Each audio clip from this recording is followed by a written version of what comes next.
Türk xalqlarının yaratdığı geyimlər bütün dünyanı geyindirib. Bugünkü gündə üzərimizdə gəzdirdiyimiz bütün geyimlərin əsasında Türklərin yaratdığı ilgək düyməli, tikişli kaftan dayanır, şalvar dayanır.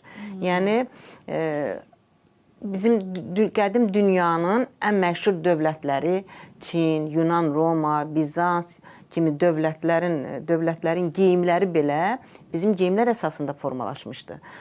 Eradan əvvəl 5-ci əsrdən Çin, eramızın 4-cü, 5-ci, 7-ci əsrlərinə isə Yunan, Roma, Bizans Türk geyimlərini mənimsədi və getdikcə onu təkmilləşdirib bizə başqa formada qaytardı və bizim Türk xalqları da onu elə Avropa geyimi kimi qəbul edir. Amma halbuki əsasında Türklərin yaratdığı həmin o tikişli, ilgək düyməli, deməli geyimlər, kaftan dayanır, geyimlər dayanır.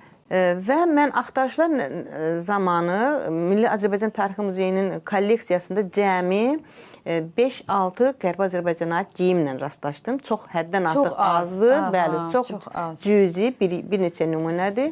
Amma ədəbiyyat da yoxdur, araşdırmalar da aparılmayıb. Yalnız Əhməd Abdullayevin, o da Qərbi Azərbaycanlıdır, bir məqaləsi mənə rast gəldi kişi geyimlərlə bağlı. Halbuki onun dissertasiyada var Qərbi Azərbaycanın maddi mədəniyyəti ilə bağlı. Amma o dissertasiyanı da əldə eləmək mümkün deyil. Rusiyanın kitabxanasında, məncə mərkəzi kitabxanasında qorunur və onu biz əldə edə bilmədik.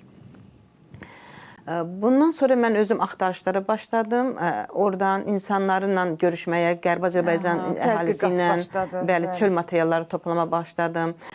Yaxşı ki, indi internet resursları var. Sosial şəbəkələrdə yaradılmış qruplara qoşuldum və onların vasitəsilə daha çox Ağbabalıların, Ağbaba Şöriyə səhifəsinin üzvlərinin sayəsində əvvəlcə dingi haqqında zəngin məlumat topladım ki, məlum oldu ki, bunu ancaq Qərbi Azərbaycanlılar istifadə edib. Bir də onların bir neçəsini istərdim ki, bax burada elə səsləndirəsiniz həmin o geyim növlərinin.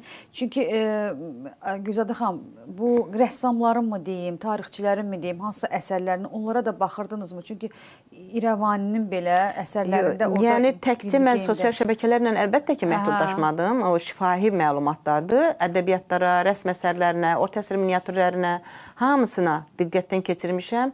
Ayrı-ayrı rəssamlar kitab səhifələrində, hansısa səhifəsində hansısa geyim nümunəsi varsa onları da nəzərdən keçirmişəm, araşdırmışam.